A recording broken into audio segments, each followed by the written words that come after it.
अस्सलाम वालेकुम नाज़रीन, मैं हूं समरान सैदी आफाक टीवी के साथ। हम लोग आए हैं आज बहावलपुर के बड़े ही मशहूर पार्क गुलजार सादिक, और यहाँ पे हम लोगों का देखते हैं, उनसे पूछते हैं उनके सवालात, उनका IQ लेवल जो है हम वो चेक करेंगे, और मुख्तलिफ जो एंटरटेनमेंट के सवालात होते हैं वो भी पूछते हैं।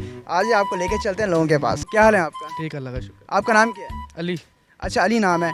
यार 3 दोस्त हैं, वो आलू के दरख्त के नीचे बैठे हुए हैं। मैं नहीं मानता। एक गूंगा है, अच्छा, एक बहरा है, अच्छा, एक ऐसा है कि वो देख नहीं सकता, अंधा है। अच्छा। तो अगर आलू दरख्त से गिरता है तो सबसे पहले कौन उठाएगा? आलू दरख्त पे होते ही नहीं है। फिर कहाँ पे होता है? आलू तो जड़ में होता है, पौधा होता है उसके जड़ में। यार आप तो बड़े इंटेलिजेंट निकले यार, आपने पहले जो ही जवाब दे दिया। ऐसा कौन सा जहाज है जो उड़ नहीं सकता? मैं नहीं मानता। ऐसा कौन सा जहाज उड़ नहीं सकता? जो उड़ नहीं सकता। जहाज तो बना ही उड़ने के लिए है। आखिर कोई जहाज है? अगर कागज का जहाज होगा जो ज्यादा नहीं उड़ता। यार देखो, कागज का जहाज तो उड़ता है ना, पंछी बनूं उड़ती फिरूं मस्त गगन में। हम फेंकते हैं तो उड़ता है, वो देखो जा रहा है, वो हम सायों घर चला जाता है। बात तो सही है। यार अच्छा चलो मैं आपको जवाब बताता हूँ। उसका जवाब है कि बहरी जहाज। बहरी जहाज नहीं उड़ सकता ना। अस्सलाम वालेकुम भाईजान। वालेकुम अस्सलाम, सलाम अलैकुम। कैसे हैं सर? अल्हम्दुलिल्लाह। तबीयत से ठीक है आपका नाम क्या है? मलिक अब्दुल रऊफ। रऊफ साहब, आप बेसिकली बावलपुर से ही हैं? जी बिल्कुल बाबू। अच्छा, बावलपुर से हैं। सर मैं आपसे एक सवाल पूछने लगा हूँ, आप उसका जवाब दे देंगे? जी कोशिश करूंगा इंशाल्लाह जवाब देने। अच्छा सर, सवाल मैं आपसे पूछूं, जवाब मुझे आप बताइएगा कि एक इंसान शदीद बारिश में घर से निकला है, Oh shit. Here we go again. उसने कोई छतरी नहीं पकड़ी हुई, वो किसी गाड़ी में नहीं है, मगर फिर भी उसको एक बाल भी गीला नहीं होता, क्या वजह है? क्योंकि उसके बहुत सारे बाल गीले हो जाते हैं ना, एक बाल गीला नहीं होता, कोई एक रह गया होगा उसमें। नहीं नहीं, कोई नहीं, वो उसके बाल कोई एक बाल भी, मतलब सिंगल हेयर भी जो उसका ना वो गीला नहीं होता। वो फिर ऐसी जगह पे जा रहा होगा जहाँ पे मतलब कोई शेड होगा, कोई उसको बारिश हो रही होगी, लेकिन इस जगह पे होगा जहाँ पे ऐसे कोई शेड होगा, कोई हॉल होगा, उसके अंदर चलता जा रहा होगा।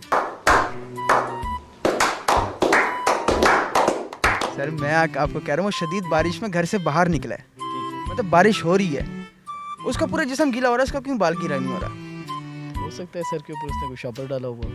सर उसने कुछ भी नहीं डाला हुआ। कुछ भी नहीं डाला हुआ, गंजा होगा फिर वो, और क्या होगा, बाल जो गीले होंगे उसके। आपने बड़ी महारत से जवाब दिया कि चलें। अच्छा सर, मैं दूसरा सवाल पूछने लगूँ कि ऐसी कौन सी चीज़ है अगर आप मर्द या औरत उसको एक दफ़ा तोड़ दे, उसको हम दोबारा जोड़ नहीं सकते? वो उम्मीद हो सकती है। नहीं, उम्मीद तो एक वो नेचुरल चीज़ है ना, वो एक फिजिकल चीज़ है।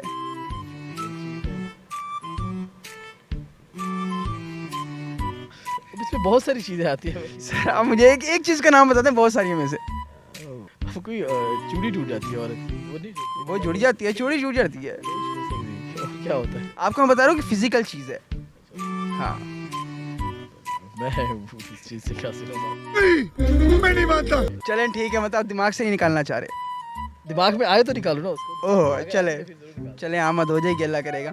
अच्छा, आपने तीसरा सवाल पूछना और आखिरी सवाल पूछने लगूँ। सर ऐसी कौन सी चीज़ है जो हम नींद के अलावा आंखें बंद करके करते हैं? What?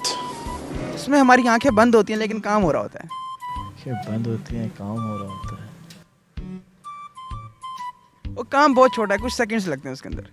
अच्छा। अच्छा, वो अक्सर वेल्डिंग वाले कर रहे होते हैं वो। नहीं, वो अपने फिर भी फिर आंखें बंद होती हैं उनकी ना। ऐसा ही होता है। नहीं, उसमें भी टच होता है, लेकिन वो ये है कि भाई आंखें उनकी खुली, उसमें खुली रहती हैं वेल्डिंग के अंदर, उस काम में आंखें बंद होती हैं। आंखें बंद होती हैं वो, मतलब कोई भी कर लेता है, मैं भी कर रहा हूँ, आप वो सब करते हैं जिसको मौका मिलता है। ये कुछ ज्यादा नहीं हो। क्या करेंगे? ज़्यादा इसमें कुछ नहीं हुआ, ऐसी मतलब वो चीज़ ऐसी है जिसमें अगर मौका आता है वो चीज़ हो जाती है। आप मुझे बताएं ऐसी कौन सी चीज़ है जिसमें हमारी आंखें बंद होती हैं लेकिन काम कर रहे होते हैं? कभी कभार तो ऐसा होता है कि जब इंसान कुछ चीज़ खा रहा होता है ना, ज़्यादा खट्टी चीज़ आ जाए तब भी आंखें बंद हो जाती है, और वो मतलब लगा होता है अपने काम को ना। सर आपने 2 जवाब में फेल हो चुके हैं, एक आपने माशाल्लाह से बड़ी महारत से दिया है। आप मुझे अब चले मैं आपका आंसर दे देता हूँ कि अगर मर्द या औरत, अगर मैं भी आप भी, कोई अगर एक अंडा तोड़ देना, हम उसको दोबारा जोड़ नहीं सकते। Yes, exactly. मानते हैं अब आप? हाँ बिल्कुल। अब आप वहाँ ये अंडे पर ही आ जाएं। You teasing me, you naughty. अच्छा, अब जो हमारा आखिरी सवाल था वो क्या था भला? वो आंखें बंद करने वाला कि मतलब आंखें बंद करने वाला। सर, अगर हम, आप, मैं या ज़िंदगी में कोई भी छींक मारते ना, हमारी आंखें बंद हो जाती। मैं तो कुछ और ही समझ रहा था। अच्छा, कभी मैंने इस तरह का महसूस नहीं किया, लेकिन अब की बात जब भी छींक आई ना तो ये बात जहन में रख के ना ज़रूर वो करूँ। सर, मैं आपको बता रहा हूँ, ये काम 1-2 सेकंड का होता है, इसमें महसूस कुछ भी नहीं होता। शायद ऐसा होगा, छींक आ जाती तो पता चलता। छींक आ जाती है, फिर पता लगता है। चलें सर, बहुत शुक्रिया सर आपका, आपने यहाँ पे सवाल का जवाब दिए। मज़ा है आपके साथ माशाल्लाह। सो काइंड ऑफ शीशा, थैंक यू। यार, हम सब की जैसे ज़िंदगी में अंधेरा हो चुका है, और मेरे कैमरामैन, सबसे ज़्यादा अंधेरा मेरे कैमरामैन की ज़िंदगी में है। उस्मान घोटिया की ज़िंदगी में अंधेरा है, और इसी तरीके से पूरे पार्क में कुदरत की तरफ से अंधेरा हो चुका है। तो इस वजह से मेरे ख्याल में हम लोग दोबारा दूसरे लोग जो हैं वो कैच नहीं कर सके, क्योंकि लोगों की भी आमदोरफ्त बहुत कम हो चुकी है। तो मुझे उम्मीद है आप लोगों को ये हमारा इंटरटेनमेंट वाला प्रोग्राम पसंद आया होगा। तो इसी तरीके से आफाक टीवी आप लोग देखते रहिए, हमारे साथ रहिए। आपका अपने मेज़बान को इजाज़त दीजिए, मोहम्मद समरान सईदी को। मिलते हैं इंशाल्लाह इसी अपनेपन के साथ अगले प्रोग्राम में। अल्लाह हाफ़िज़।